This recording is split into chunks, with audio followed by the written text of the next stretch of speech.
Hello there. Hopefully this is working. It's an unpublished or unadvertised live stream. I thought that it's about time I came on and said hello and a catch up and some drawing. So first drawing, then catch up as I draw. How about that? Otherwise I'll be here talking for ages and doing nothing much. So what I got here is some pieces of Strathmore mixed media paper. I couldn't tell you what it's from. Ooh, my autofocus isn't working, so let's get that sorted.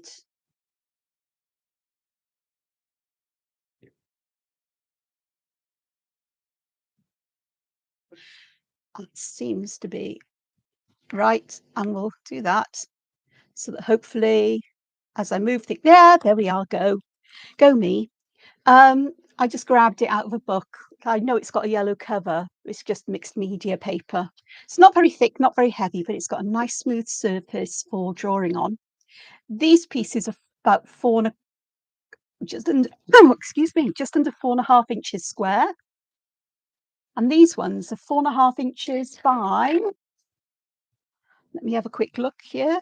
Look at that, I've got a ruler. By about 7.5 inches. I don't know what that is in centimeters. I'll have forgotten the measurements by the time I do this. So I'm going to start with, which one? I'm going to start with one of the long ones and see how I get on.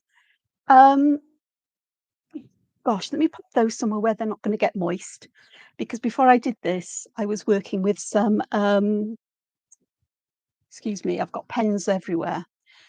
Drawing and then working with some watercolors to create some swatches. I'll show you those after. There's been a lot going on with me over the past several weeks that I've been missing, but there's also been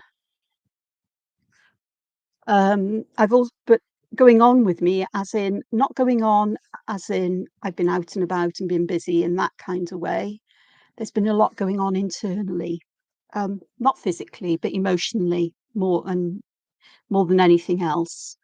My emotional health hasn't been the best, and my levels of fatigue have been great. It happens when I'm under the weather emotionally, shall we say. And it's hard for me to detect until it's almost overwhelming, thanks to antidepressants. So I've recognized it. I think I know what part of the cause is, and I definitely know what the major part is. Now it's up to me to do something about one of them. The other one I have no control over. Because it's that time of year where it always comes around. But I have been soothing myself and taking time to art. I'm trying different things. And I'll come back to all of this. I've forgotten what I've said. You know this, don't you? Hello, Margot. Nice to have you here. Is it very hot in London? It's not too bad here in South Wales. There's a nice breeze coming in my window next to where I'm working. So it's lovely to have you here. Don't feel like I'm talking to myself now. So what I've done here is on this paper, I've just used a pencil to put a very thin border around this.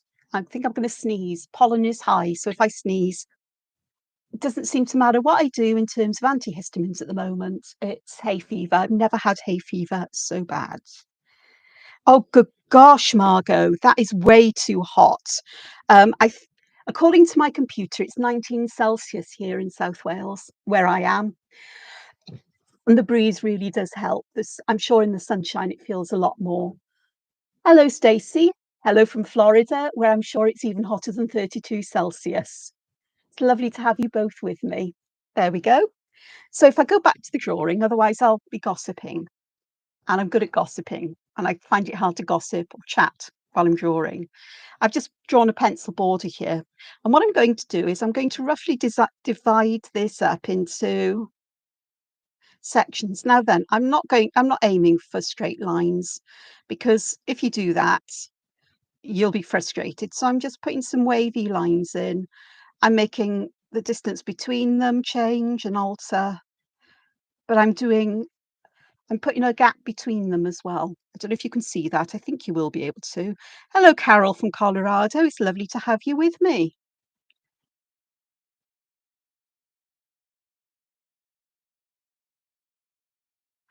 So I'm just dividing this page up into a number of columns or this piece of paper. And that'll be my last one. And these are just rough guides. I've put the gap in to make sure that I don't have things butting up against each other. And it's a nice way to have things. It also means that I get to have things that are a lovely kind of difference in height. And do you know what? Because the top and the bottom are all a little bit too straight, I'm going to add some wonky lines there. Now, unusually for me, if anybody really knows me, I've always tended to draw with an 05 and an 03, but lately I've been using an 01 and even an 005 for drawing. I haven't got an 005 up here though.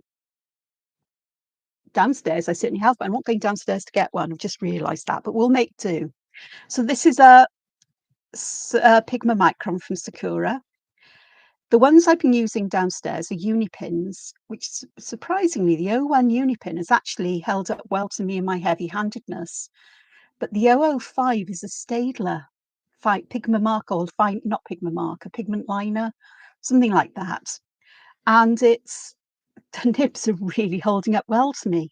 So I'm impressed.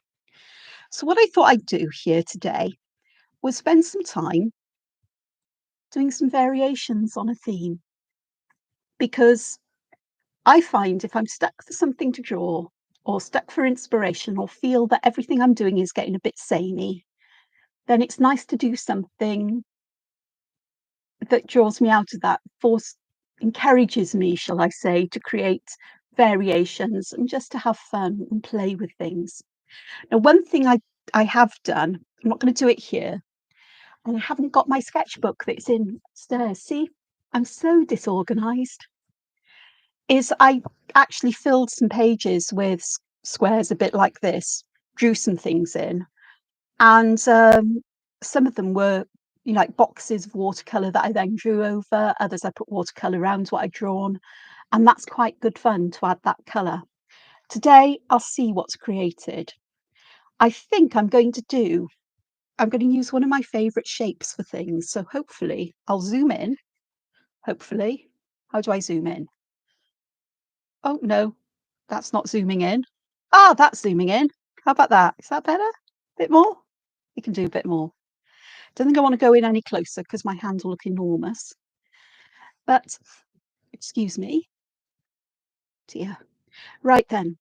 So one of my favorite kinds of shapes I like to use in my work is this kind of shape. It looks like a walking stick or a candy cane. And it looks like a blade of grass or some stem of something. I could put a flower on the top, but I'm not. I think I'm just going to see what I can create from these in the way of ferns and foliage and anything else that could be interesting. I may end up adding things to it. So that's what I'm starting with. So let's draw something like that again.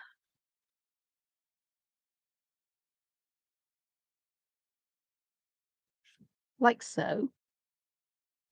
And then just a little bit where this rounded bit just begins to go a little bit straighter again. I'm going to draw a little upward curve, and then I'm going to have it going around like that. It looks like then there's almost like a veil or a layer in there, something connected in there. What that may be, who knows? If I do a nice wide one of these, I can add one there and perhaps a narrower one on the outside, and that gives me more well-defined space to perhaps add things into that section. Of course, we can always go, these are getting big now, aren't they? This is much bigger than I'd normally draw.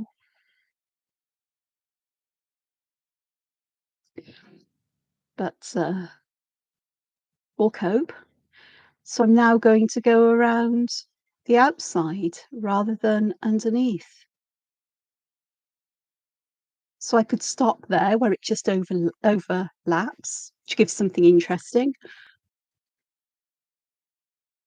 And let me just do another one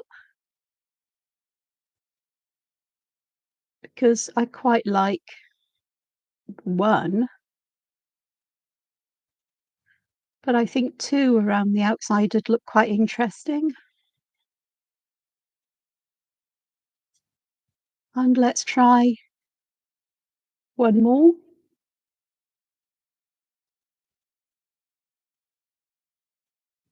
Or perhaps I do one around the outside. My hand's a bit wobbly there. And perhaps one that goes around the inside. They look similar, but they're sort of, I guess, subtly different in some way. It narrows this gap here, doesn't it? And this gap is almost begging for some kind of seed inside it. So that's what I'm going to do. And I've got enough space here now for for one more. Instead of coiling, I suppose it is coiling, but curling that little bit around the end, I'm going to leave it fairly, not finish curling it round and under itself. But here, I've just created a kind of bulbous shape like that. And part of me just wants to go like that. And of course, there are so many ways, variations with just this, depending on how you end or how you nest these together and how they end together. So if I have a look at one more here, I'm going to draw this one a fair bit of distance away from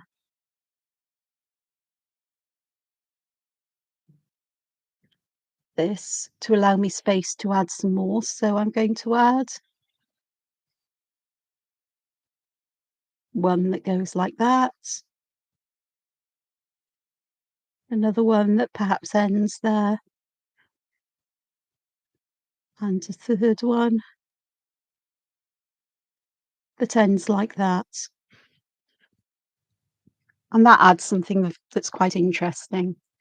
You could just go on playing with this. I mean, it's relatively easy. Hello, KB from Washington State. It's lovely to have you here. Hello, Luz Violetta, Rojas, Roca. Yes, an unprecedented, or and I just thought I'd just come here, a surprise, because it is. So so these are fun. This is something that is nice to do as a warm up or to build up a collection of motifs or shapes or variations that you can look at when you're looking for inspiration. Not only that, it gives you great practice at hand-eye coordination. It gives your creativity a little workout because remember, this isn't a finished piece, unless of course you want it to be at the end of it all. Because I can see this in a little frame as something really nice if it's been coloured in and decorated, which I will do some. You are most welcome, Luz Violetta. You're very welcome. Um, but it gives your creativity a bit of a boost or shows that you are creative. All it needs is to start somewhere, to make a mark on the paper, whatever that may be, and just work with it. Some of these you won't like. Some of you will think, hang on, that and that are so similar, but there is that subtle difference in the way these end. In the same way, if I do one more of these,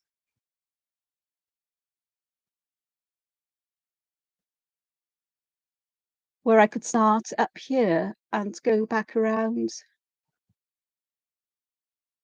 in this kind of way.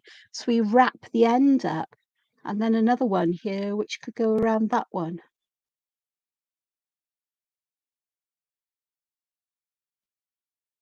But how many have I got? I've got 1, 2, 3, 4, 5, 6, 7, 8, 9, or 8 variations, or eight options that started with that very first initial one. And I haven't even thought about adding texture or line thickness or anything else. The only thing I've done here is add that seed there because you can, or because I did and I can, and it's all good fun. So let's carry on because I'm going to go back to this.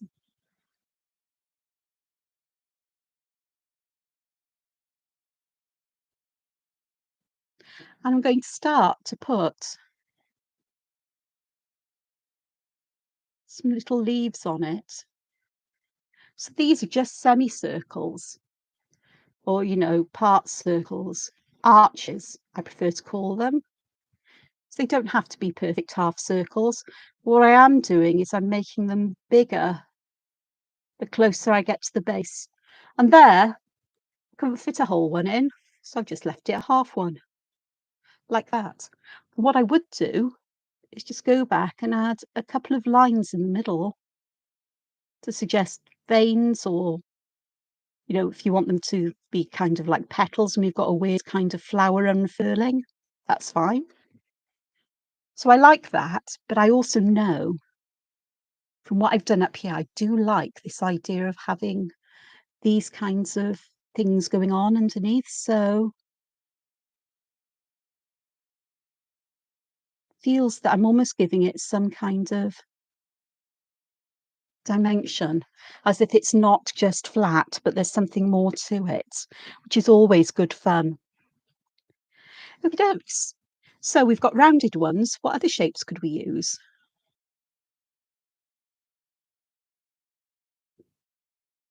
Well, that one I haven't curled over quite as far.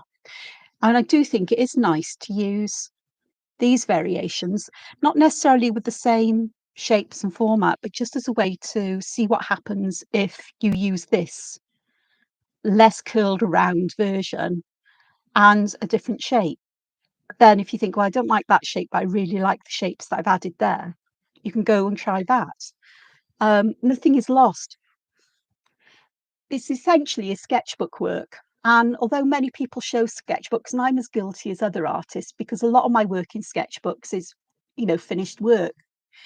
But I do spend a lot of time on paper. I don't like working in a sketchbook. I find the bulk of it awkward to work in. My hand doesn't sit easily on the edge of the paper, and it doesn't matter how I sit with it. So I tend to take paper out to work on, but I try to put it back in, okay, in some way or another. And so sketchbooks are places to explore, to experiment, to try things out, to be willing to accept that we mess up, we make mistakes. Things don't always go as we thought they would. But the trick is when something doesn't go as you would like them to, it's an opportunity then to stop and say, hang on, I'm not happy with this. I've got a choice. I can either put it to one side and come back to it in a few days with fresh eyes, or I can leave it as it is, or I can, as it is and carry on going and see what happens. Because I know from my own experience that partway through any piece of work, I go, oh, what was I thinking? And when I get to that point, I go, come on, Angela, keep going. You know it'll turn out okay in the end. I've got a drawing I was doing this morning downstairs where I'm at that point thinking, why did I change it there? Why didn't I just start a new one when that idea came in my head? Doesn't matter, because that drawing can become a sketchbook drawing, not anything finished and polished. And that's the beauty of sketchbooks. They free you up to try things out and to see what happens without any judgment. You don't have to show anybody else. You have to be kind to yourself and go, well, I've tried it. I'm not sure about this. I'm going to leave it there. I'm not going to destroy it, but let me have a look at it and see, what don't I like about it? What do I like? What can I do to draw an improved version? Or what can I do to make it look better as it is? It's always opportunities to reflect and to grow and to develop. And also remember, when you look at other people's work like mine today, your hands, the muscles in your hands, the way you hold your pen, the type of pen you use, your hand-eye coordination, your muscle tone, the way your muscles work is unique to you. And it will not look necessarily the same as mine. And that is why traditional art is so important. And I think this is my personal opinion, is that it beats AI art hands down, because in something I create like this, it's part of me. Even this, which is just messing around, and I say messing around, just playing, having fun, trying things out. This is still from me. The way I draw these shapes is my way. The way you draw them will be your way, and there is nothing wrong with that. If anything,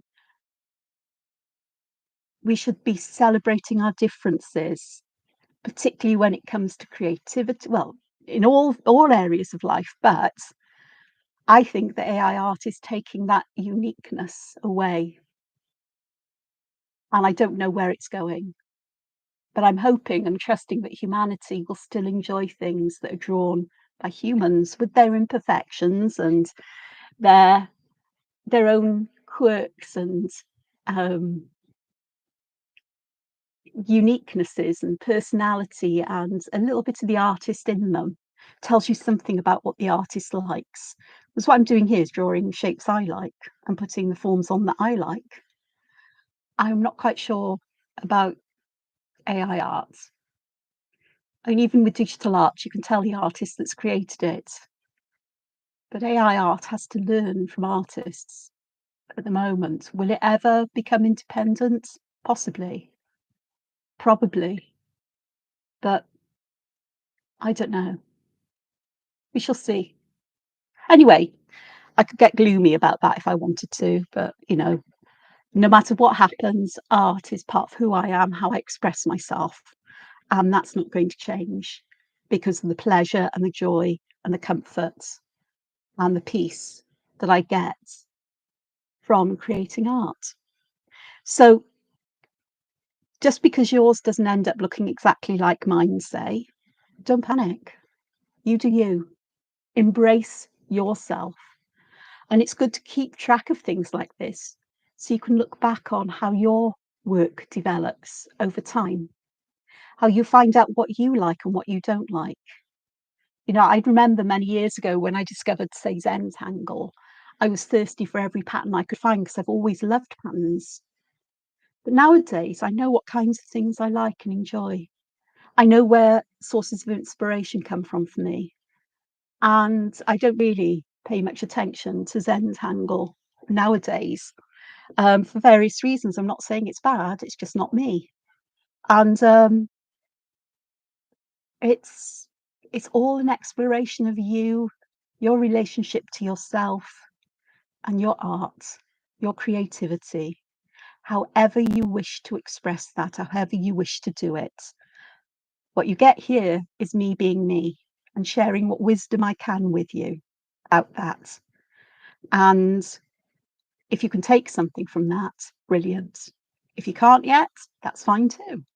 If you want to give this a go with me, carry on. Grab your pens and paper and let's see what you can create. And I'd love it if you share it with me on Facebook or Instagram, because I'd love to see what you create. But there's no pressure for you to do that because you may not be comfortable showing things in a public arena. And I'm a bit wary of sharing art um, because so much of it is getting um, stolen, abused. The ownership isn't respected in so many ways. But nevertheless, nevertheless, let's carry on. So I've got this basic shape here. I had a bit of a rant about that, haven't I? Rant. Perhaps I've been able to put into verbal words my thoughts for the first time. I've written about it on my blog a little bit. No, I haven't really. I'm just still trying to get my head around it all and um, what it all means, because it's very new and it's when I hear artists are already losing their jobs, their income, their livelihood to AI, does that mean that people won't value art? Or is it just that artists need to look for a different way to generate an income from art? I don't know. I really don't know. Anywho, so instead of these half circles, how about a different shape? I'm going to do kind of pointy arches, sort of like rounded triangles. You look a bit more like petals. So that's another variation. And this time perhaps I'll just put one bit inside. Okay, and another one. The other lovely thing about this is doing this is you get a lot of practice of creating these shapes and training your hand-eye, your muscle memory to remember these things. So here now,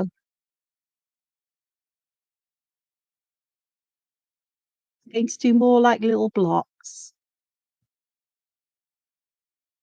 a squarish shape, like so. So that looks more like a fern. I mean, I could make these even longer, grow in size even more, but just wasn't going to happen. Here, I think I'd like to just go inside these, like so.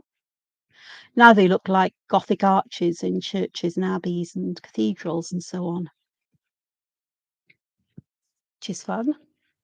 And in this one, I think I may, in fact, I've done this on the wrong side possibly, but what I'm doing is creating almost like a little section in between that separates each of these, which I could have done as I was drawing it, but I looked at it and thought, no, it needs something. So I'm now starting to add little bits and pieces to them. These initial ones here are all quite plain, really, for the moment, but let's see where this all goes. So let's have a look here.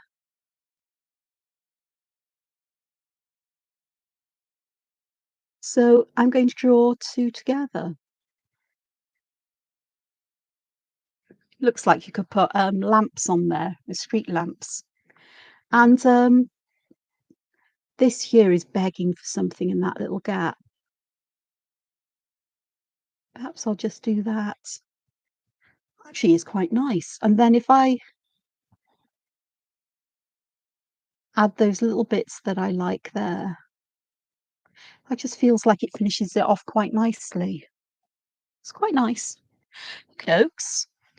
Let's have a look what I can do with that with just one of them.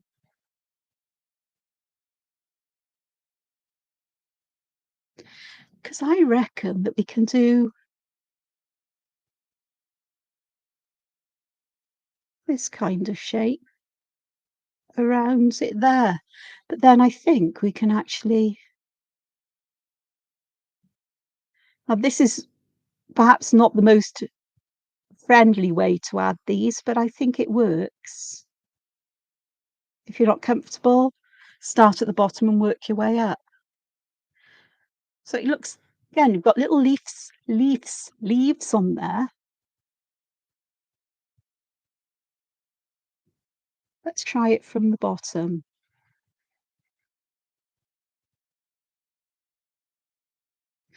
So I'm doing these shapes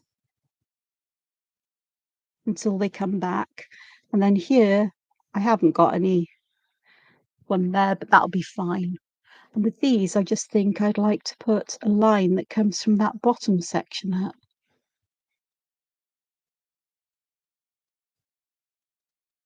Like so. And even there. And I could do the same in this one, but I think what I'm going to do here is something a bit different, where I'm going to, in Zentangle terms, aura them, but I'm auraing each one and then overlapping at the end, if you can see what I've done there, just to create something a bit different there again. So that's looking quite cool and good. I'll leave those as they are. Okay, one more.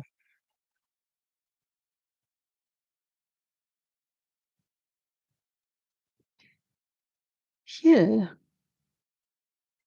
I think I want to go under here. I'm going to draw a little spiral shape there.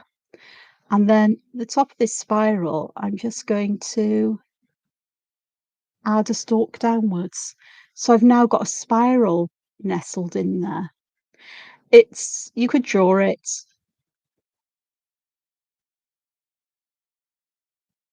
like that. and then like this, and that would work as well. Or stop that, part that spirals around on itself from, a little bit shorter. So they're variations. This I've got.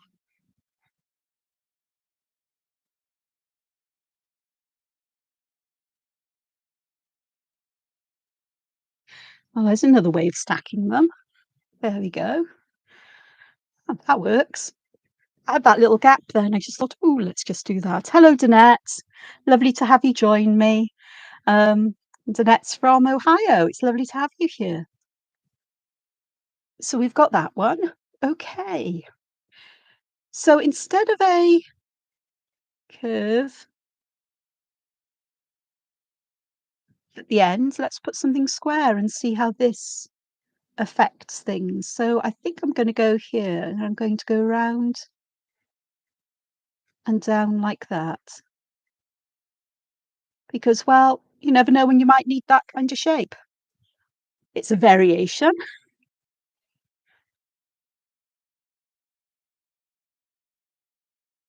Let's do that. And then perhaps let's do that way and perhaps going down a little bit like this.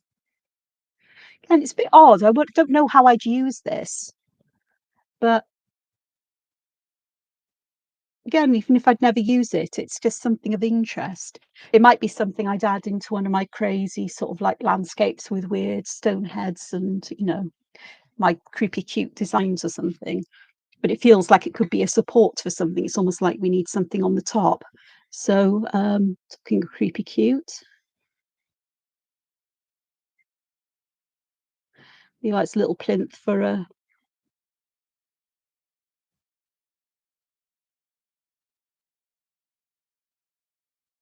drunken party skull. There we are. I love my drunken party skulls. I can't explain it. I think I'd be described as a pink and fluffy goth, sort of in my own little way. Partly, I think it's my science background and the fact that I find anything that helps us understand humanity or nature, life interesting, even the bits there, because we've all got a skeleton and a skull inside of us. You know, I find them quite cute, really. Depends how you draw them, of course, but I like cute ones that smile. That one's not smiling because it's lost its lower jaw, which is probably good because with a jaw it'd be able to speak, and that one would swear like a pirate.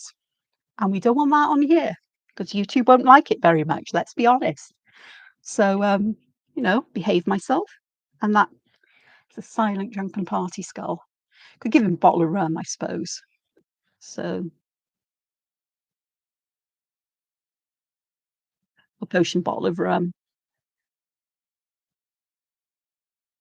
little tag on.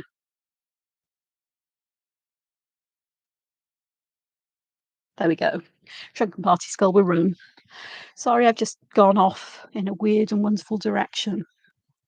Okay, so I've done the square ones. What about if they go back on themselves? Well, same kind of thing.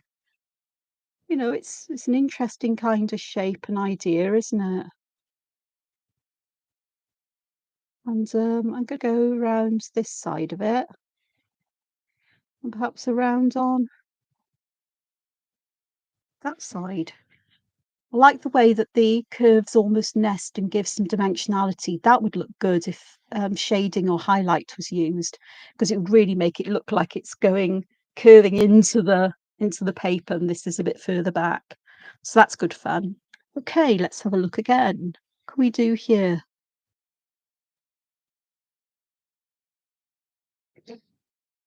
I'm going to put a little ball there, and then I think I can draw a flower, which is good fun. Hi there. Hi, nameless. I don't know why your name isn't showing either. I can't help you with that. Yeah, I like my whimsical critters and the silly stories they can tell. think when it comes like that, little stories go on in my head when I draw them, even though I don't share them. And, I get to talk about them here, which is immediate. I understood it isn't rather than is. I understood. So, okay, so if we can do that, what else can we hang off the end? Droopy flowers? Perhaps we could have some droopy leaves.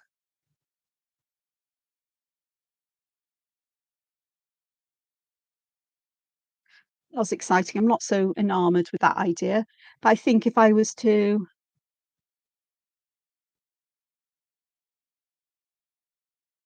add little leaves all the way around, then it could work. These are kind of like oak leaves. I don't know why. I think it's because I was drawing them on some art downstairs before I decided to come up here and have a little play with watercolour for a while before doing this. So we've got things like that. So that could work. Um, you know, I think it would work better if we used thinner ones of these and perhaps ones that stuck outwards and perhaps nested them a bit more. Because if we nest them with different points coming off, we end up with something that looks like a tree stem, doesn't it? And so I could put, I'll have it going behind these, like a tree, or broccoli, if you insist. That actually works out quite nice and interesting. Never thought of that. Seriously, never done that for a tree as far as I know. But that could be interesting, especially if you get to the point where instead of having one section, you start to split them because we've now got branches for leaves. So I'm putting on sort of like more traditional, easier shaped leaves here, just teardrop. But then perhaps I could add somewhere, perhaps add another one out here. So I've got a bit more space and I can just pop a little birdie there. You are a tiny little birdie. We got one there. That's fun. And of course, if we stack them,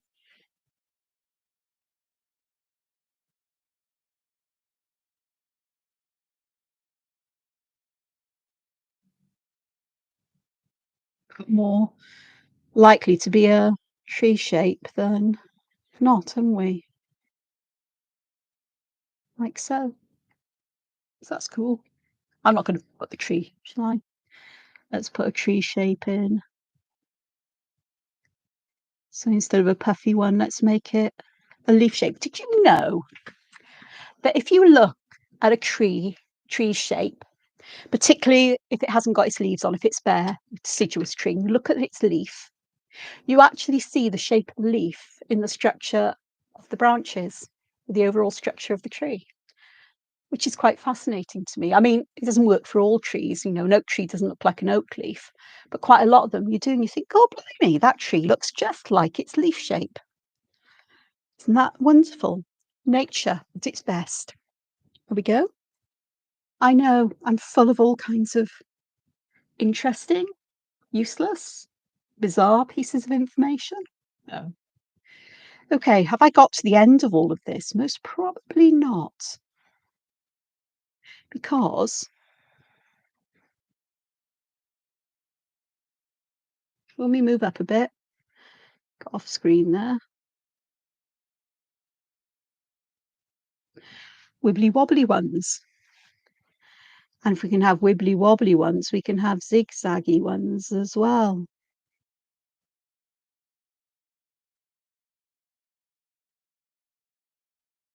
Because why not? And then we can have ones that perhaps have bulges in them.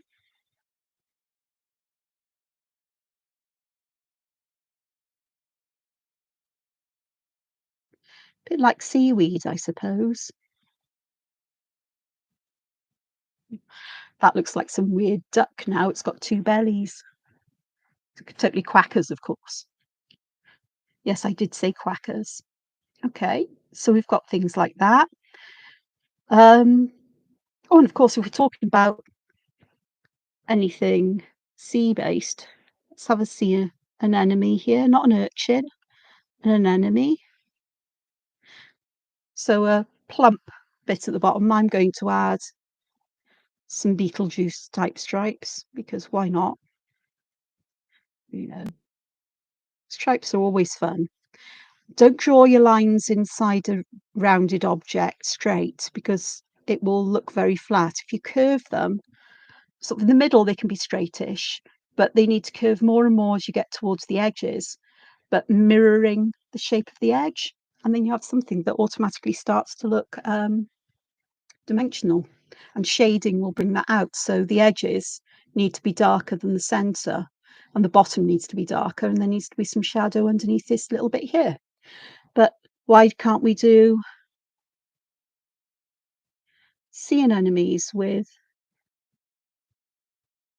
these little shapes?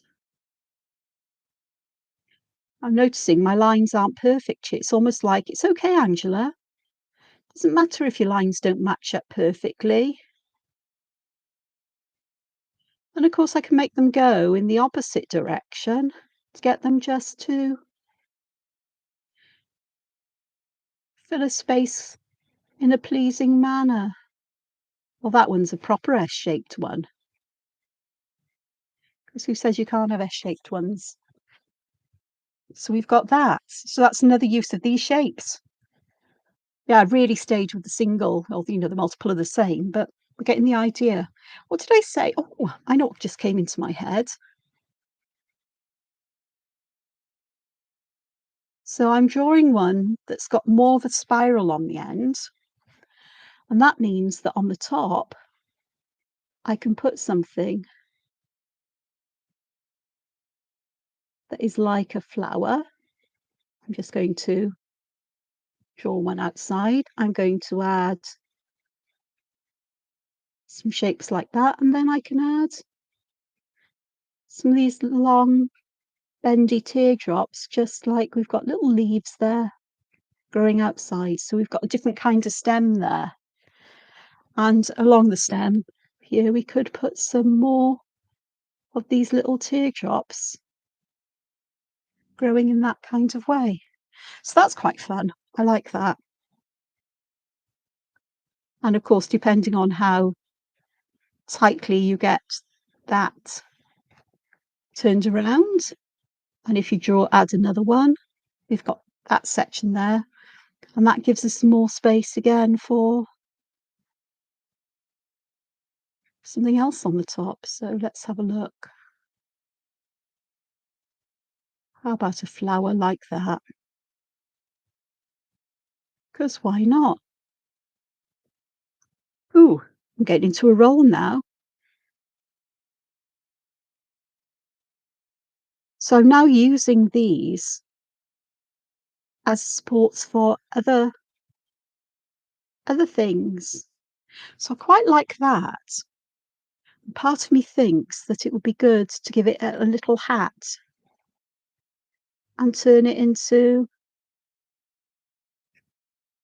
a strange kind of mushroom, because who says mushrooms can't have little stalks like that? Not sure it entirely works, but it went through my head. And if something goes through my head, at least I've tried it and I can say, nah, it doesn't work. But at least I've had fun. Who knows? It could be a way that a fairy creates a sculpture. It could be a fairy sculpture. I don't know for sure, but it's kind of fun. Oh, that's weird. Must have been the way I was holding my pen. Let me just add that one down. So what I'm going to do here is I'm going to add these kinds of shapes and see if I can get it to bend. I know this is from a Zentangle pattern. Is it Zinger? something like that. So you end up with a little hat on the top. I quite like that. That's fun. And that could have worked without the bit in the middle. So let's have a look. Like so. And let's give some nice big.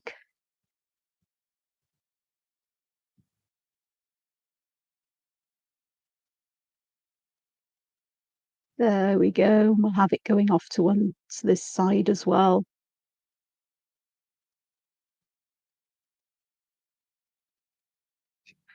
And let's give it a little star on the end. There you go, little dangle. In fact, if I give this one a little moon, they're matching then, aren't they? In a way. There we go. Star and moon. We have weird mushrooms, but I do enjoy a mushroom. That does look odd without that centre filled in. So again, I'm just going to add that side, which is quite good fun. What else can we do with these? I don't know.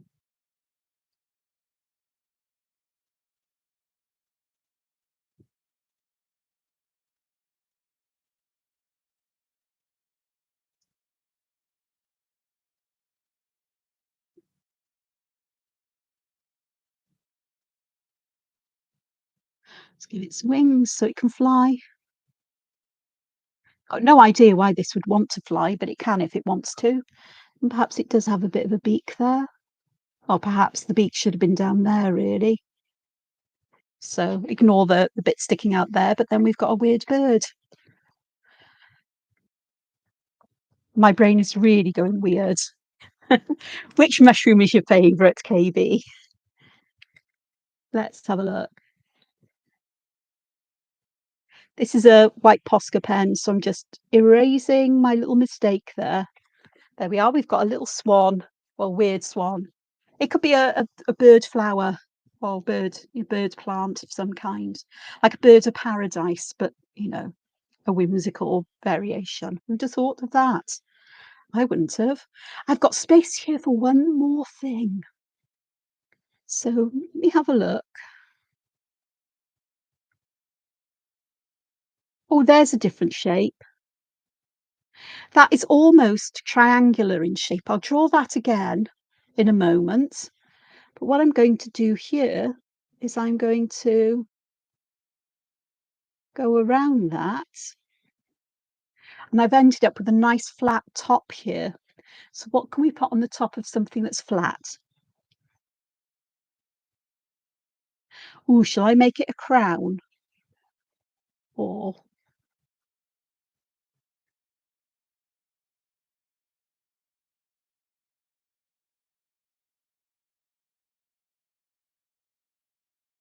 a little cupcake? How about that?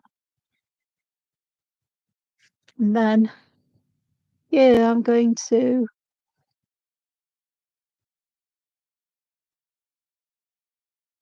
have another one there. And we can have a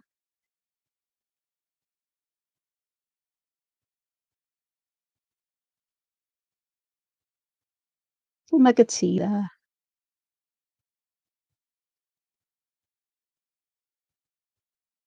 Perhaps, or coffee, whichever you prefer, or hot chocolate. There we are. So if I just try to zoom out, this is a bit of a pain, this thing, because I can't zoom out. I have to zoom in, and then it suddenly shoots out. But it's fine. It's better than my old camera. I think the image is a lot better. So this is what I've drawn in, I don't know how long. Oh, 50 minutes with a lot of chatter and some fun. Just starting with that shape and just repeating it and variations of it along the way. So what do I want to do now? Well, what I'd like to do is give myself a frame. So there's always something nice about framing or drawing a frame around something, even where bits stick out. And I am going to make my frame this lovely, nice squarish shape, even though everything inside is squarish, rectangularish.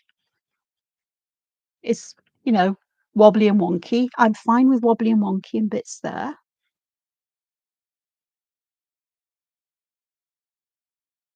But I'm thinking this will be a wonderful addition to one of my sketchbooks. I will stick it in. There we go. And what I can do as well, I've just thought, is I can add ground to all of these, as it were, perhaps with some tufts of grass. So my tufts of grass are literally just pointy bits going up. Entirely optional, of course, but it does make it look like we've got things growing. And I've got hills of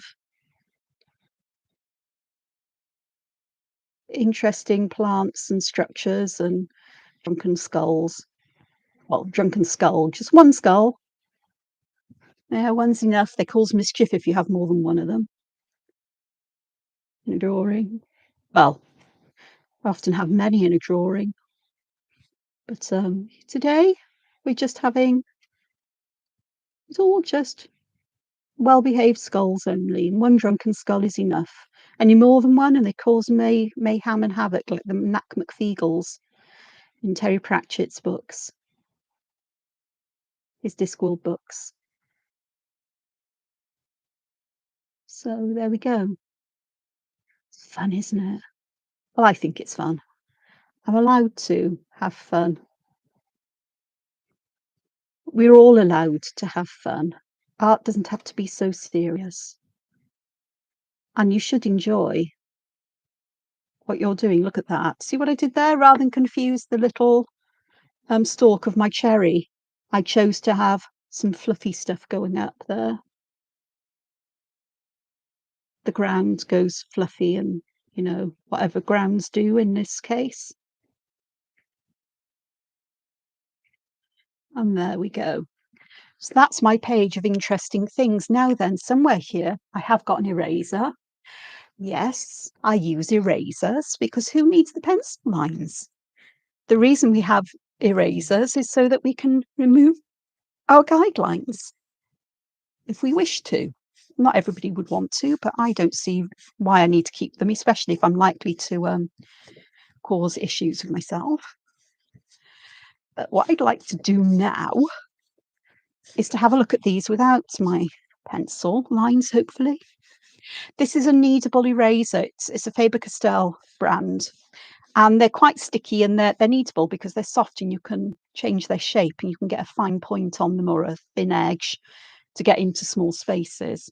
I just like them because they also leave no mess. Like with traditional erasers, you end up with bits of stuff everywhere. You can get some where it all sticks and clumps together, but you've still got these bits that go everywhere. And these last ages. Once they start putting graphite onto the paper instead of taking it off, it's time for them to have a bit of either a clean. I did see somewhere where you can actually clean them up, or it's just time to get a new one. It's relatively inexpensive. I think these are about £3, British pounds, maybe 4 each, but they last forever as long as I don't lose them. And I am very good at losing them. How? I don't know. I don't eat them. I think I might have monsters in my house that do. Okay, so it's time to add perhaps some texture and some patterns. With this one, I'm going to just add dots down the side where it would be shady. So I always do it to the left and the bottom, like so. And so that simple thing, I will zoom in again because you won't be able to see otherwise, will you? Oops. There we go. I think that's as close as I can get. It's very subtle, but it's there. There's just those little dots. On this one, I'm actually going to draw a fine line in here because I just feel that is necessary. And I'm just going to fill this with lines close together, nothing else. And that'll feel like we've almost got two parts here butted up together and perhaps with some curves holding them together like that. This one, I'm definitely going to do something a bit odd, perhaps. I'm going to start from this side of the curve and I'm just going to draw lines almost up to this line here, but I'm going to leave a gap there, and I'm going to try and make the gap between the end of my line and this drawn curved line here about the same. And what that does is, this automatically leaves a highlight here, but the rest of it leaves shadows. And if I had a finer pen, I would actually create little triangles at the bottom of these lines or press harder. If I do that, I'm going to end up in a bit of a mess, but there's an alternative way of making it look like these are in shadow, which I will do in a moment. If the thickness of that white line gets thicker, I'm not worried. These are all organic shapes. And if you look at things in nature, in organic things, yeah, you can see there's a repeated shape or things that are repeated, but they're not all identical. It's not perfect. They're perfect in their imperfection, just as you are, just as I guess I am.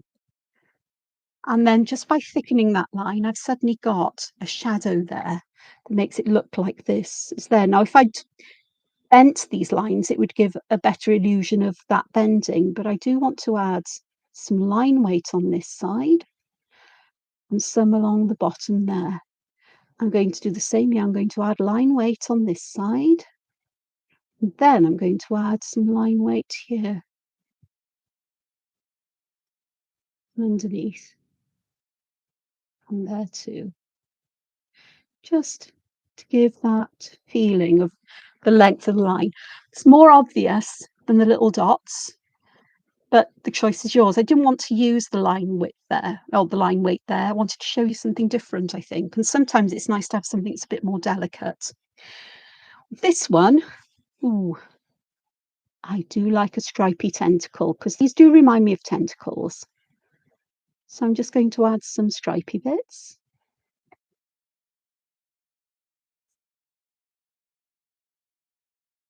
Have a lovely day yourself, KB. Enjoy playing with a sampler like this. Yeah. So some stripes are always good, and I'm creating narrow stripes with the two lines and leaving a bigger gap between them than the distance between them. You know what I mean? I've got narrow stripes and wider stripes or wider gaps. And I'm going to add black to some of them, otherwise I could be here a while.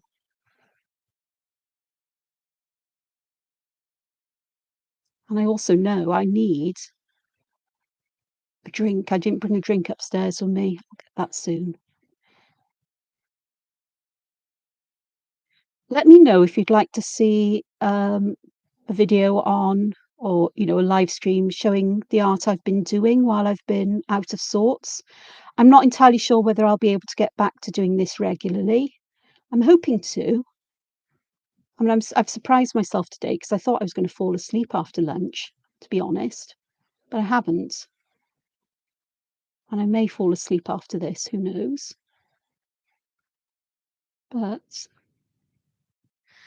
there, so that's a different way of um, adding this. And I don't, KB, if you do watch this, it's nice that I could cheer you up. This has cheered me up as well.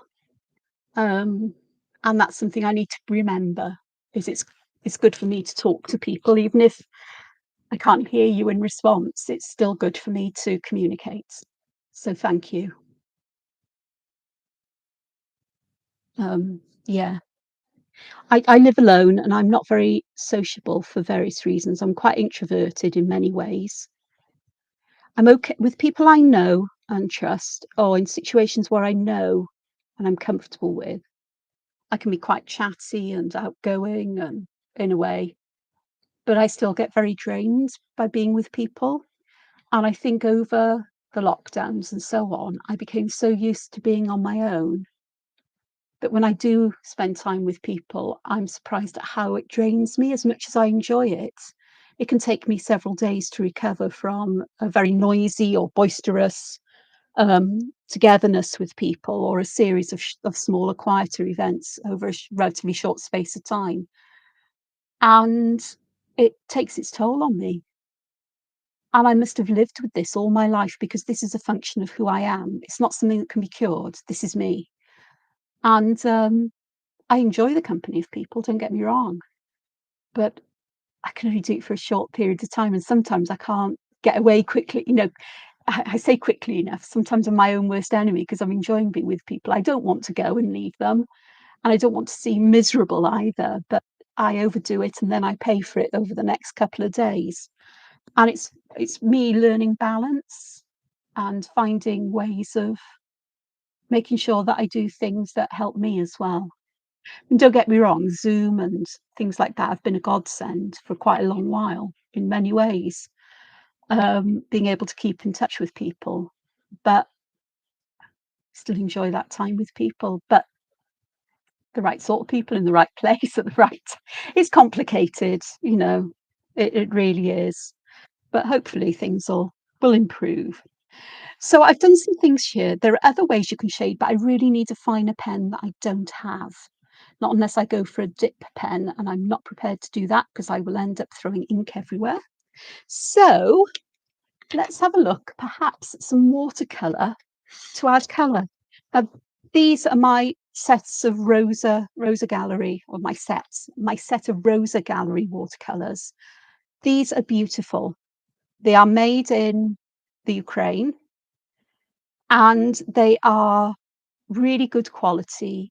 They work really beautifully. The colours are beautiful and they're not as expensive as others, but they do claim to be and probably are, professional quality. And these are full pan watercolours, which means, normally in watercolour sets you get half a pan. These are full pans. So there's tons of watercolour in here. And they're really richly pigmented, which means you don't need a lot of colour of the paint to be able to colour things in. I've got a bit of a gungy pan of water because, what can I say?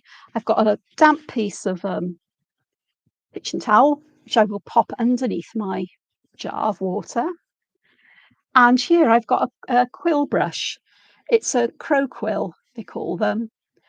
But it's got quite a big, this is number 2. These are synthetic fibres that make up the brush. I don't do animal hair. I won't. That's my own preference.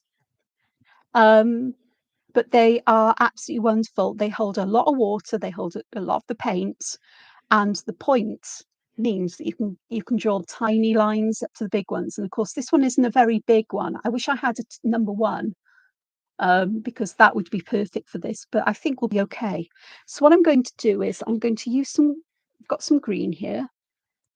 You can see I just touched, you can see, I just touched this and you can see how much colour there is in there.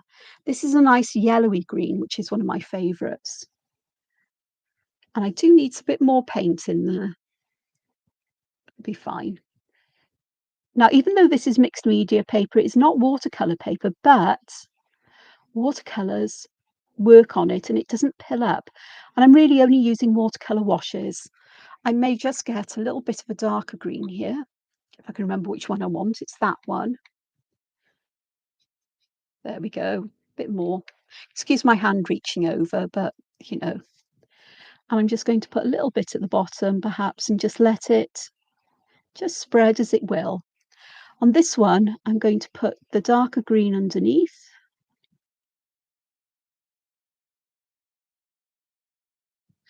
And most probably across that central bit.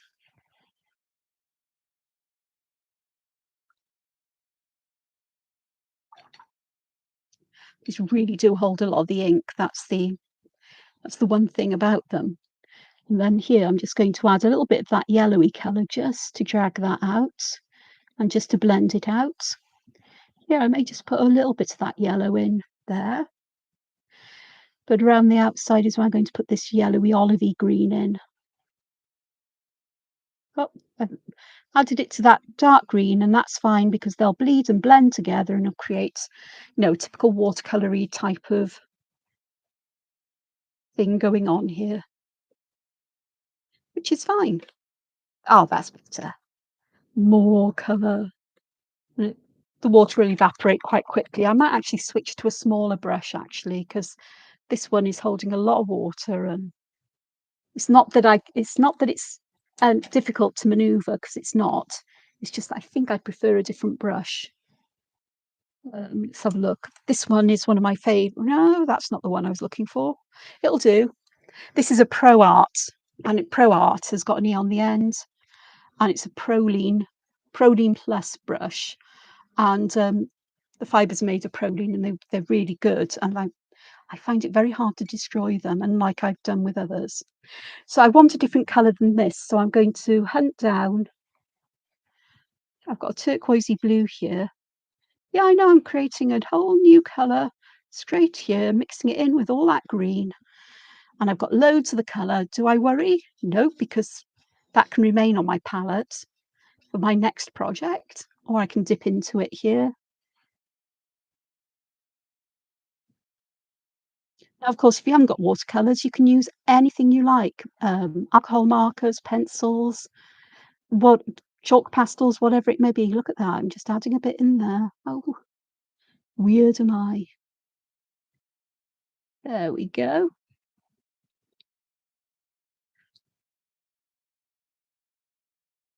Down that middle bit, I do want some. Where's my? That's the one I want. Purple. Oh yeah. Going to add some green to purple. Get this lovely greyish green colour, which I've got a particular fondness for. I've been playing around with watercolours, and I've been looking and working with ideas from Danielle Donaldson. I'll try and remember to put her name there. I've got the two books, neither of which I can remember what they're called, but she has some wonderful ideas and ways of working. I'll show you some of the swatches I did today and yesterday, because I'm building up a number of them. I'm building up a collection of them, a stash of them. Some to put in a sketchbook, some because I may want to use them with a drawing in a way. And if I do that, I will share with you. I just need to be comfortable with it myself, I think, first. And but creating these swatches and playing with watercolor and finding out that colors I would never have mixed together actually create wonderful things. It's like the browns I love to combine with other colors to make these beautiful neutral. These aren't neutrals, but the ones that this is more of neutral. But the subtleness of it, the vintagey look, I just love. I'm talking of that purple. You've got to have purple stripes. Why am I doing each stripe? I can go right over the black. For goodness sakes, Angela, get a grip. Seriously. Yeah, it doesn't matter. The microns are waterproof, so there's no worry about this.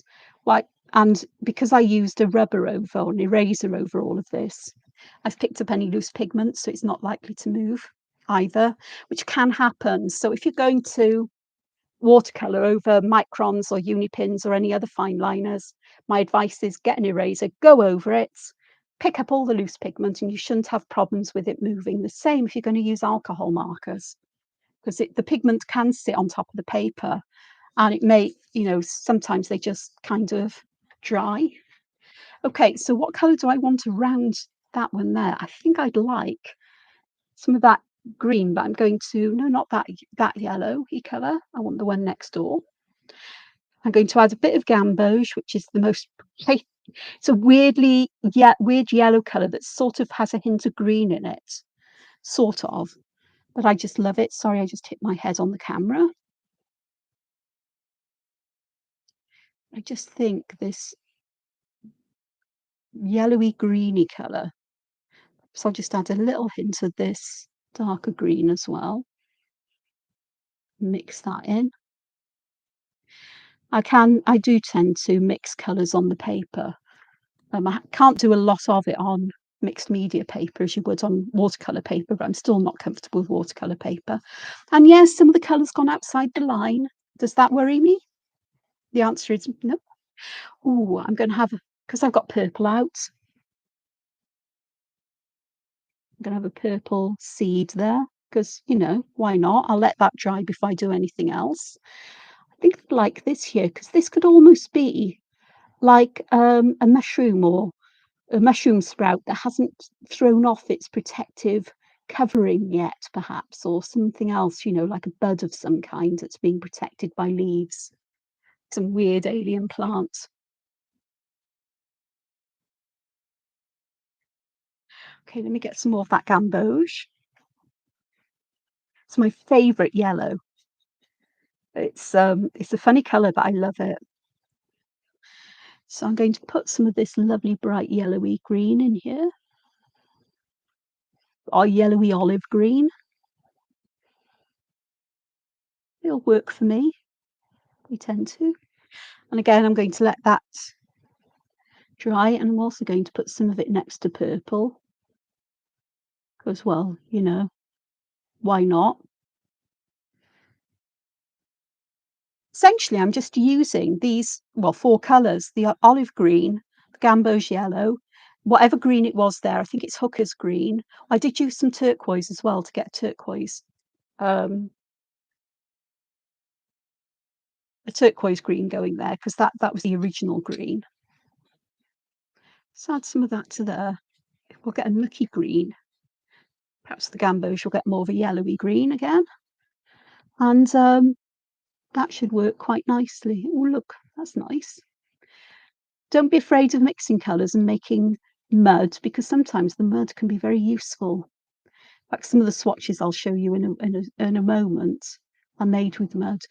And you see there how the that lime green has blended into the purple. And am I worried about that? No, I'm leaving it as it is. It's fine.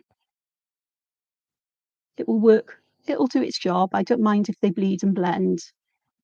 In fact, I may deliberately do that because when they do that, you get the magic of watercolour as they bloom and mix where they're wet, where they come together and create something that makes everything sort of like come together, as it were.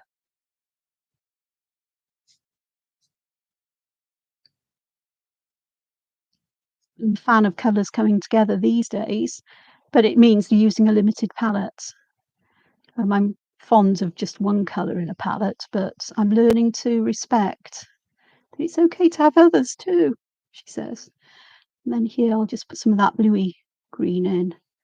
And if they mix together, they mix together in places. It's fine because they'll all work together because essentially we've got the same kinds of colours together. We've got one colour that's making it all very cohesive and together, which is fine by me. Now this one won't blend and mix because it's dried. You can see as I've gone along, I've got bolder with the colour as well because that very first one was quite insipid. But I've managed to get darker colours, so I'm going to go back to this and I'm going to add some more colour here just to darken this up. And this one too, just to bring it to life a bit more. Perhaps some there as well.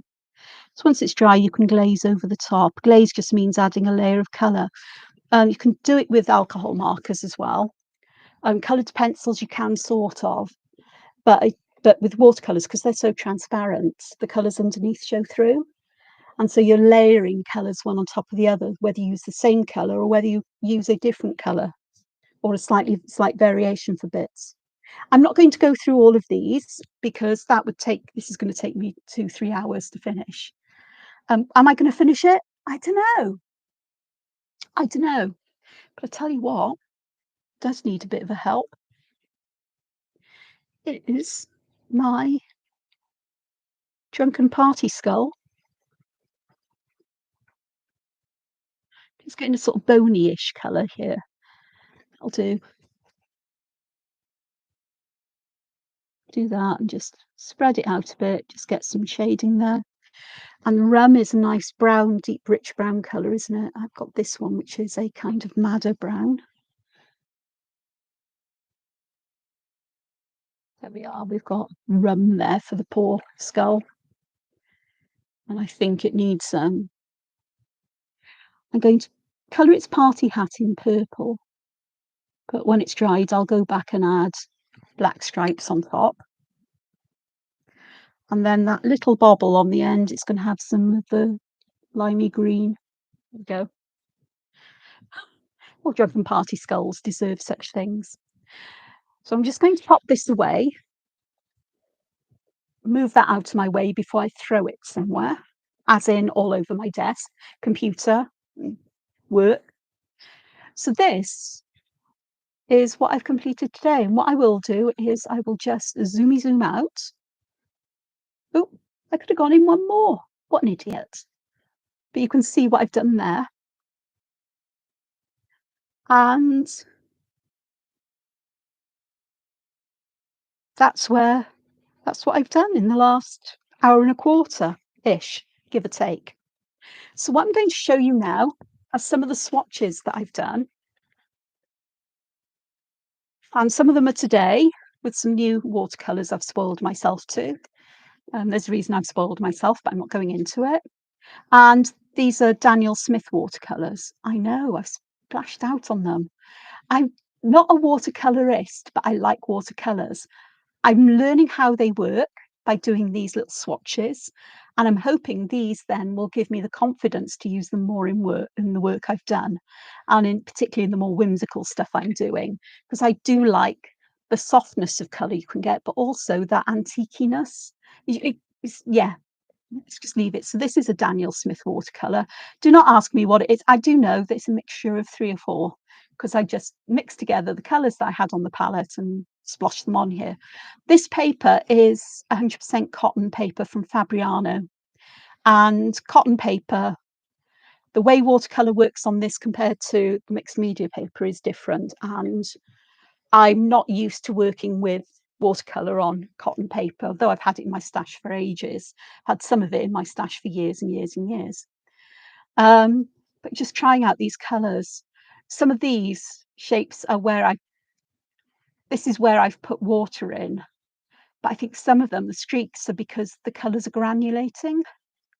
And granulation means that colours and bits of the watercolour paint separate out and create a kind of texture. You can't predict that texture. And I love it when watercolours granulate. There's just something magical about it, as there is when you drop water in and it blooms in this kind of way, or where the water, it's darker in one area and it migrates to another, or where you touch 2 colours together. These are definitely Daniel Smith's, as are these. And I think these I made by mixing colours. So I had purple and this sort of like bluey grey and, green. I'm not sure who knows what I did. Actually, I'm not sure they are Daniel Smith's, actually. I think some of these are the roses. This one is a Daniel Smith. You can see the granulation here. This was actually one colour when I put it down, and when I looked at it after it dried, it had all separated as had this one, although you can see the brushstrokes in that. Isn't it fab? It's the unexpectedness, things like this as well. We just move them out the way. Again, this one, all that granulation. Absolutely fantastic. And the way they blend one into another. I just touched the damp, the wet colour here with the brush, the colour from the brush here, and just let it do its thing. It's magic. It's unpredictable, I guess, if you can predict it to a degree. This one, I stuck my thumb in the middle of it. So I thought, okay, then let's tap up the colour. And it lifted so much colour up from the wet bits, yet so much had already sunk into the paper and had got stuck there. And it's never going to be, I don't think it's ever going to be mobile again. Of course, I can go back and add glazes to this, but I actually like that. It's a happy accident. It's something I need to remember and use. And I was fascinated with that. This pink colour here is howling pink. It's called opera pink, opera rose, opera pink, whichever. Howling bright pink when you mix it and then it dries down. But this from yellows to orange to that, and you can see where the colours bled. But I'll just show you more of them. And you can see here where there's some bleeding on the edge. I deliberately went back with a lighter colour on the edge to see what would happen and how it bled that way. So I'm not trying to be perfect in what I do. I'm just exploring and finding out how these can work and how they could work for me. Again, look at this. I love the texture, and it calls out for me to draw on top of it. Again, really this really bright yellow, this orangey colour, and then that opera rose, opera pink, whichever it was. Much more muted colours, but absolutely gorgeous. Again, that one. Drops of water. Nothing more than just clean water. And the way that everything blooms and moves, I love that kind of texture. Must get some salt up here and some rice, dried rice, so I can try that to see the textures you get. And these are just lovely muted colours. Don't know what these were with. I think they might have been Daniel Smith's. I could be wrong. I know this one is definitely Rosa, as is that one. Don't know why I did that. Lovely muted colours. Basically mixing this and green, and I think that I don't know exactly what I mixed. It's the thing, I don't know. But an interesting square of colours. That one. I think that one's Daniel Smith as well. This is that one. Beautiful colours though. And these I think are roses. Just playing with them. These are all from one piece of the Fabriano paper. I think it was I'm not sure how big it was. It wasn't quite A3 in size, but it was certainly a lot bigger than, it might have been A3. I just cut it up into strips and pieces to use. And a couple of hours of fun and time drying, and I've got all of these lovely things to use. And the loveliest thing about it all is, get my glasses. No, I've got all of these lovely designs here. Let me have a look and see which do I really like. I think we're going to head for a mushroomy thing. Shall I zoom in for you? Why not? Here we go. So problem is these, just taking my glasses off. I'm being a right, can't see, so can see, so I take my glasses off, so I can't see clearly. It's okay. Let me just, the watercolor paper is going to curl because I did use an awful lot of water. But let's have a look at this. I'm going to do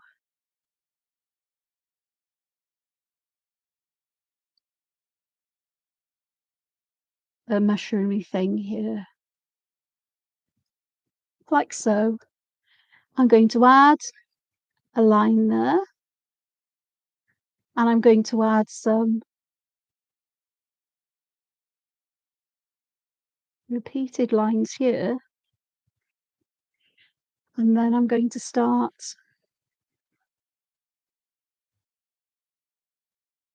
adding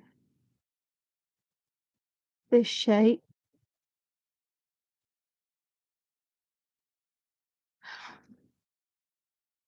You have to make these shapes wider on the side that is opposite to the direction you want them to take, if that makes sense. And I want mine to kind of curl around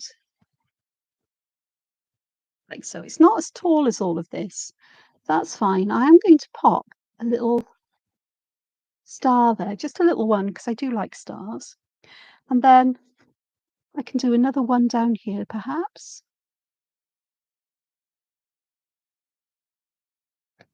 I'm going to just give them roots or bottoms.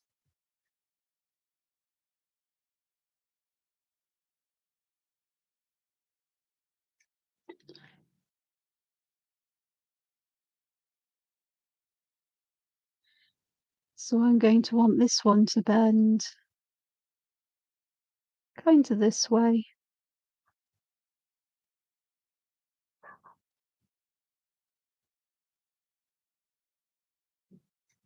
Perhaps this one can have just a little heart on, a little black heart, because it'll stand out there. And just add some of these shapes. There's kind of grass at the bottom of them. No, I haven't got right to the way to the top of this, have I?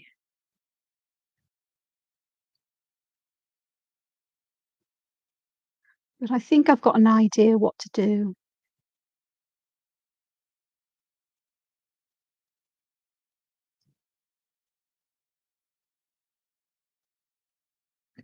So I'm using those kinds of shapes at the bottom. Sorry, you didn't see that, did you? I'm so sorry. Um, just to create some grass here or, foliage, something that it's growing in, and I'll add some lines there for the ground. I am going to draw around this just to give it that feeling of a little window into a part of the world. That's why I always like to draw these borders. Always make feel that it gives us that little window, a hint of what there could be, elsewhere. Don't want any white showing inside, but I don't mind having colour on the outside. Although I could go over that as well with thicker lines just to disguise it in places. Though in some places it is a bit much, but let's have a look. Or just have the line as if it's just split, which would be fine. Either way works. And here I just need a bit more there. And yes, it's uneven, it's rough, but it's meant to be. And then at the top, I'm going to do some hand lettering.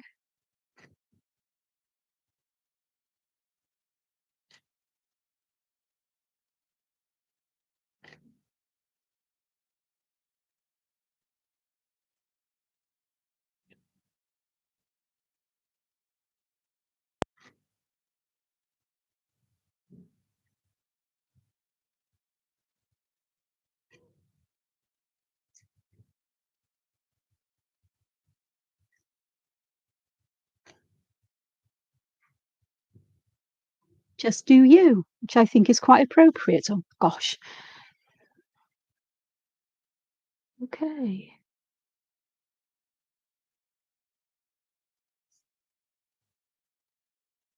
Which is quite appropriate for today and what I was wittering about to you. I do witter a lot. You do you.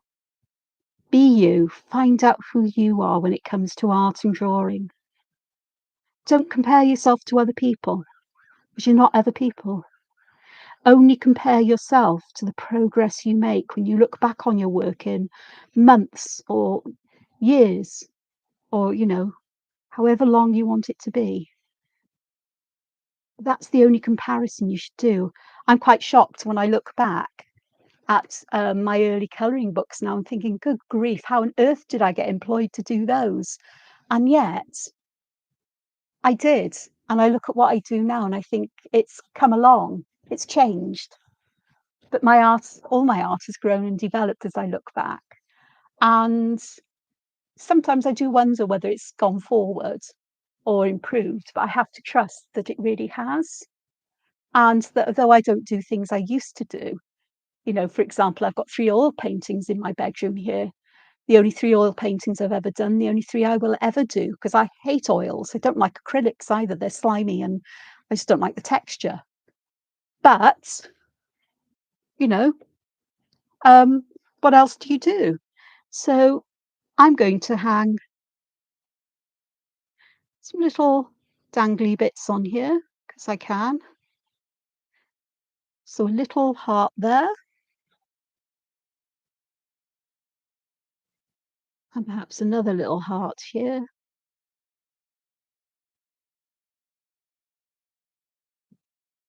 And that is my message for you today.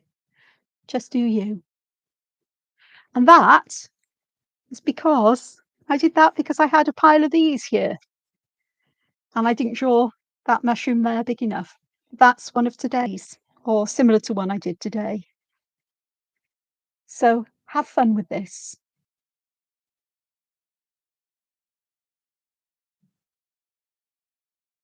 Oh, Danette, you'd need to share it with me on my social media. I don't think you can share it on YouTube. Um, you can find my social media information on my YouTube channel. which is Angela Porter. I think it's Angela Porter, not Angela Porter Artword. And you can find me there, and you'll find the information there. Either Facebook or Instagram's best. Facebook, because well, actually, I'm not really good. Um, so that would be great. I'd love to see how people do and what you create out of this. And just because I've used watercolors doesn't mean you have to. You do what you like to do and how you like to do things. And that's why I'm going to leave it today, because I need drink. I need a fair amount of liquid. And I'm just going to say thank you ever so much for joining me, for being with me, for enjoying um, hopefully the live stream. And who knows, I may do more of these, especially in the daytime or in the evening, whenever I've got the energy to do it. Oh gosh, it's nearly 5 p.m. here in the UK. That means it's almost tea time. So I shall say goodbye. Enjoy the rest of your days. And please find time to be creative and do you. Ta-ra for now. Bye. Hoil.